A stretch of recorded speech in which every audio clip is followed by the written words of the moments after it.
Good morning বন্ধুরা। এক্ষুনি উঠলাম ঘুম থেকে। আর 7টা বেজে গেছে, বাচ্চারা অফিস যাবে। তাহলে চলুন একটু মুখ ধুয়ে দাঁত মেজে বাইরে দুয়ারটা ঝাড় দিয়ে চলে আসি। বন্ধুরা, মেয়ে বিছনা গুছিয়ে দিচ্ছে। এই যে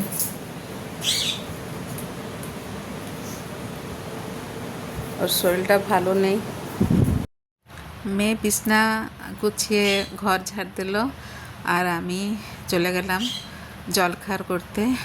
আর কেননা বাচ্চারা নিয়ে যাবে। আর বড় মেয়ে গেছিল বাচ্চাকে স্কুলে ছাড়তে, ও চলে আসলো। এই যে বসে রয়েছে দেখুন। আর আমি ওই দুইজনের জন্য টিফিন বানাবার জন্যে রেডি হয়ে গেলাম। বন্ধুরা, এই যে চলে এসছে বড় মেয়ে ওর মেয়েকে স্কুলে ছেড়ে। এইখান থেকে অফিস চলে যাবে। আর আমি যাই একটু জলখাবার বানাই দিই। এখানে লক্কি লাউ লাউ বলে না, এটাকে লক্কি বলে। এটাকে আমি কেটে রেখে দিয়েছিলাম, রাত্রে একটু দেরি হয়ে যায় সকালবেলা মেয়েদের অফিস যাওয়ার সময়। কিন্তু আজকে আমার মেয়ে একটু তাড়াতাড়ি চলে আসবে, তো দেরিতে একটু রান্না করব। আর এখানে আমি রুটি করব, আটা মানে বেলছি।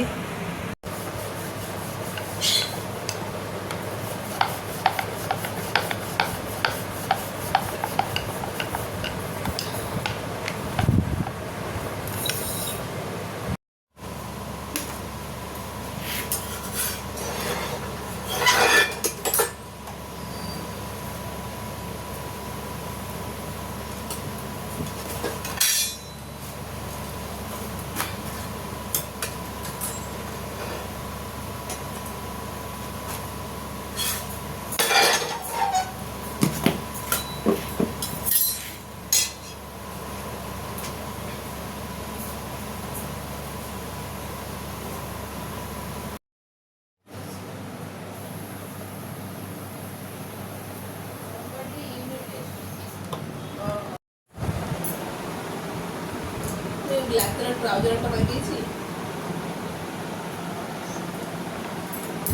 এখানে রুটি আর কালকে রাত্রে একটু ডালমা করেছিলাম, ওই ডালমা দিয়ে খাচ্ছি।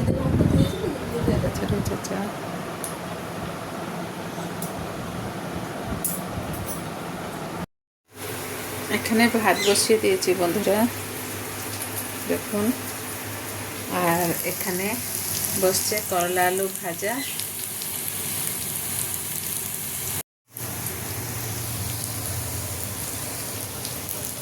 মেয়েরা খেয়ে চলে গেছে জলখাবার। তো চলুন আমি একটু খেয়ে নিই, চা গরম করব আর একটু রুটি দিয়ে আর একটু ডালমা দিয়ে খাবো।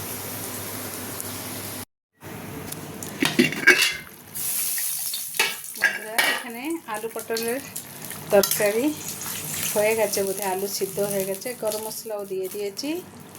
হ্যাঁ, আলু সিদ্ধ হয়ে গেছে, দেখুন কালারটা কেমনি হয়েছে। আর এখানে আছে কাঁকরোল ভাজা,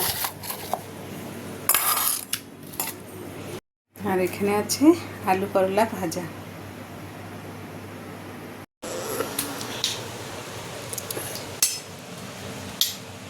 তরকারি আলু পটল তরকারি, এখানে কাঁকরোল ভাজা, আর এখানে করলা আলু ভাজছি।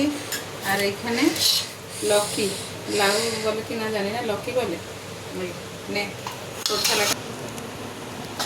একসাথে নিয়ে আসছি তরকারিটা, আমি একটু নিয়ে নেবো, তুই যতক্ষণ নেবো খাওয়া না।